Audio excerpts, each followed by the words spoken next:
I have never seen until Kendrick now, I'd never seen anybody from where I'm from, the area I'm from, the place I'm from, do what Snoop did. On January 17, 2025, Washington, D.C., and history has a sense of humor. Picture this, Snoop Dogg, the so-called untouchable, standing beneath the lights at Trump's crypto ball. Gold everywhere, digital coin logos spinning on LED pillars, Secret Service shadowing every door. The vibe? Capitalistic excess, vegan canapes and premium sparkling drinks, plus an entire ballroom full of legacy Republican donors, while the most famous G-Funk survivor alive offers up a greatest hit set. Not even halfway through the performance, the country's phone screens ignite. DL Hughley on air stares straight at the camera and asks, Snoop, when's the last time you looked at the man in the mirror? The punchline, if anyone missed it, lands about as gently as a concrete block. DL doesn't call Snoop a sellout, he calls him a fed rat. And the fallout is instant. I think that for Nelly was an entirely different thing. I think he's a talented man. I think he did what he did. Snoop was ours. The Pantheon, the Panthers, and the NWA, and Ice Cube, and Dre, and Snoop, they belong to us. We watch Snoop's empire take a body blow in real time. By the next news cycle, he's hemorrhaging fans. More than 571,000 gone on Instagram, another 20,000 on X.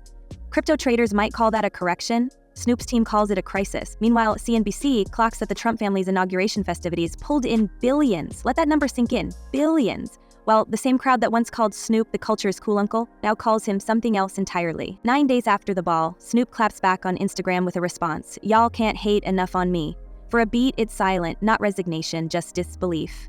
Because this is no ordinary backlash. This is a collision at the crossroads of cash, politics, and legacy. And Hughley's charge isn't just about brand. In street terms, Fed Rat is as close to a scarlet letter as it gets. This wasn't some petty feud bubbling up from a podcast. It's the kind of rupture that rewrites reputations. Rewind to 2017, Snoop, all venom and bravado, had dared any artist to set foot on Trump's inaugural stage, promising to roast whoever caved. For the next 7 years, he built a bulletproof persona, an industry patriarch, the final boss of West Coast authenticity, the man who outlasted Suge Knight and turned gangsta mythos into a Netflix family brand. So when DL Hughley, speaking directly to Black America, reminds listeners that the community decided this was a man who was bad for our community, there's no ambiguity. Hughley's podcast doesn't just offer opinions, he brings receipts. You need to have a conversation with the man in the mirror. The 2025 version of you is at odds with the 2017 version of you. He isn't trying to cancel Snoop. He's reminding everyone that in 2024, 86% of Black voters chose Kamala Harris, not Trump. Cultural alignment, not party politics, sits at the heart of the backlash. People love you, Hughley says, but they dislike what you did. Translation, legacy is a house built on trust. And when you torch the foundation, nobody hands you a new match. So Snoop's argument was with Snoop, not with us. It was internal. So he changed who he was, we didn't. And I didn't like when he tried to make it seem as if Black people don't sit together. We did. 92% of Black men voted against him. 86% of Black men. We stuck together, you didn't. Let's not sugarcoat how calculated the stakes were. In the 7 months before the crypto ball, Snoop had been running an Olympic victory lap. July 2024, he's carrying the torch in Paris, working NBC's camera crews into hysterics, cashing in at nearly $9 million for 2 weeks of winking commentary and slapstick interviews. People magazine runs a cover story anointing him America's most lovable person, rolling out a Disney-grade redemption arc that's 1 part wellness entrepreneur, 1 part grandpa of the year. You can't make this up. The same man whose first album was shadowed by a high-profile criminal trial is now walking Olympic flame and inspiring memes. It would be funny if it weren't so carefully curated. There's money, there's marketing, and then there's legacy laundering. And just to complicate the soft focus, here's the legal twist. A judge quietly grants Snoop's petition to seal his 1993 arrest, yes, that one, right before Olympic season. Unite the People, a justice nonprofit, helps him close the book. Suddenly, that infamous LA County case is off limits to nosy reporters, just in time for NBC to pitch Snoop as the face of positive change. The man who once rapped about the case was serious can now run up the Eiffel Tower with a torch and a clean record. So when January lands and he's crooning at Trump's crypto ball, fans aren't just stunned, they feel played. So I consider my rap as as a conversation more or less than a rap, because if you take the music off and just listen to my words, it's like I'm conversating with you rather than screaming and hollering over the music. The contradiction is a gut punch. It's not like Snoop just made a bad booking call. This was the same man who, back in his Uncle Snoop Ascendant era, built his whole second act on relatability. He's the host who turns every late night into a barbecue, the sidekick who can sell anything from breakfast cereal to gin with a grin. And the culture bought in. For 3 decades, he morphed from Dre's protege to Martha Stewart's bestie to Olympic commentator. Each transformation was both survival and strategy.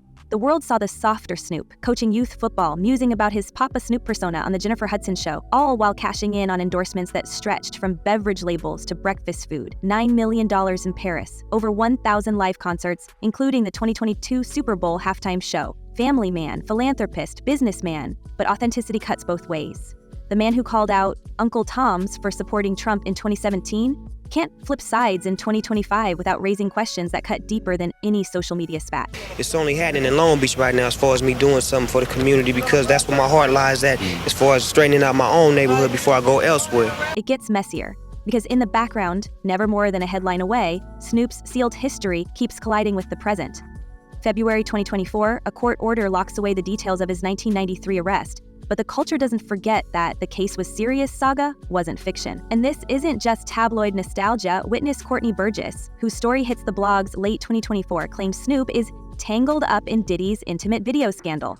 Burgess says he received a federal grand jury subpoena on October 24, 2024, tied to alleged drives that supposedly contained footage involving Diddy and, allegedly, Snoop. According to Burgess, Snoop played both sides, calling him a double agent. That's the word Burgess uses. The claim, Snoop's proximity to Diddy, the notorious house dog dynamic, and whispers about old LA alliances. Nothing is proven, the label hasn't commented, but the rumors hang like smog. They're not even new. Snoop's name has pinged through courtrooms and police blotters since the 90s, first as the accused, then as the survivor, now as a mainstream power player whose history seems to bend around him. Lately, it is the legal problems, charges he was involved in a Southland murder, that have taken the spotlight, but the context matters. We're watching a legacy hit by an aftershock. Because what's more dangerous to an icon than a whiff of betrayal? The crypto ball fallout isn't about one night, one crowd, or one paycheck. It's about the meaning of the name Snoop Dogg. He's spent 3 decades selling us a story. From the streets of Long Beach to the heights of celebrity, always moving forward, always keeping it real. At least until now. But when DL Hughley drops Fed Rat into the public square, it isn't just an insult. In hip-hop, that's a coded warning, an insider term for a turncoat, a reminder that street credibility is never up for sale, no matter how high the offer climbs. In this moment, the room gets cold. Is the joke still funny, or did we miss the punchline? Because what if the joke wasn't a joke at all? So, and I love him. We argue, we fought. At the end of it, we came to a thing. I just hated that they use, what they do is they buy the they can't make. And they bought his gravitas and his weight. Oh, yeah. It hurt my feelings when I saw Elon Musk do that to him. Yeah, I'm sure you got a huge check for that. Huge check. All right. So but, did you. But then again, Snoop is already wealthy. So I'm sure that check made no difference in his overall life. As the headlines swelled through late 2024, a different kind of shadow crept closer to the Snoop Dogg brand, one you couldn't meme away. In New York's Southern District, the federal Diddy case shifted from lurid clickbait to cold paperwork. Witness Courtney Burgess, whose own body bears the scars of a 2020 shooting he insists was orchestrated by Diddy, alleged to prosecutors that he'd been compelled by subpoena, forced, not asked, to turn over electronic drives rumored to contain incriminating footage. Within those drives, Burgess claims, Snoop appears on Diddy's tapes, earning himself the label double agent. The term is ugly, charged, and crucially, unveiled. Tell you, and I don't think this information is publicly out, so I can't go into specifics, but I know someone who ended a major project with Snoop after he performed at Trump's event. But as these bombshells rippled out from federal corridors, nobody missed the timing. While Hughley's words about the man in the mirror circled Snoop's feeds, a different circle of federal agents, legal threats, and old alliances was closing in, or at least tightening enough to set the blogs on fire. For Snoop, the danger wasn't just the rumor, it was being seen anywhere near the radioactive fallout, as if just standing too close would leave a stain no spin doctor could scrub out. And every reporter knew Burgess's story was as volatile as it was unresolved. A man claiming he survived multiple gunshots, now a surprise witness, his credibility the subject of fierce debate, but his narrative impossible to ignore. Allegations, not facts. But that line blurs fast when the room gets this hot. You know, people see the Snoop Dogg that's polished up and shined up, but they didn't see the one that was a rock, that he's seen the diamond in me. This wasn't Snoop's first walk on a tightrope strung between risk and reinvention. His entire public life reads like a case study in how to turn a past into a product, a scandal into a slogan. Fresh out of the death row pipeline, Snoop swerved into the 19 Crimes beverage deal, his mug grinning from bottles sold everywhere from Whole Foods to gas stations. Then there was Snoop Loop's cereal, a collaboration with Master P pitched as breakfast for a new generation. The corporate pivot looked golden until the cereal vanished from Walmart shelves, and the Snoop camp accused both Walmart and Post of sabotaging sales behind the scenes for their part. The companies denied everything, but the message was clear. In business, as in street politics, Snoop plays to win. And he's not afraid to call out enemies by name. Olympic torchbearer 1 month, locked in a lawsuit the next, then sitting pretty as a coach on The Voice, peddling positivity while cashing network checks. The world can't decide if he's the ultimate survivor or just the sharpest chameleon in show business. They say no spotlight ever truly feels bright enough once you've carried the Olympic torch through a city of millions. For Snoop, July 26, 2024 was the kind of day that rearranges a man's sense of the possible. St. Denis thrumming, cameras chasing every stride, NBC rolling wall-to-wall coverage of the grinning tracksuit claim. The reels of viral clips and late-night highlight reels were more than a career milestone. They were a coronation. Insiders put his games haul at close to $9 million, the most lucrative 2 weeks of his public life, while the press rebranded him, not just as hip-hop's elder statesman, but as America's most lovable person. He basically said, I didn't sign up for this. And this is like a real artist who told me this. You know, I don't think it's actually out, so I can't say, but you know, me and a Snoop major project with Snoop got canceled because this guy said, oh, you're doing that? No, I'm good. So there's lots of people like you that are like, you know, basically hold the line. I said, me and Snoop had the worst argument. Really? The crowd, the cash, the myth-making, there was an energy in Paris that can warp any star's orbit. A sense that the stage will always be there, so long as you're willing to step into the light. Yet just 6 months later, those same stage lights in Washington, D.C. burned colder, harder, and far more unforgiving. The crypto ball didn't offer the Olympic glow or the promise of national unity. Instead, it traded in transactional glamour, political calculation, and a crowd whose applause was as strategic as the guest list. Still, Snoop walked on stage, unbothered, or maybe just unable to resist the gravitational pull of omnipresence that comes when every appearance is a payday, every controversy a new trending topic. It's easy to see how a summer spent as the culture's crown jewel could make any other booking feel like just another line on the resume. But the question lingers.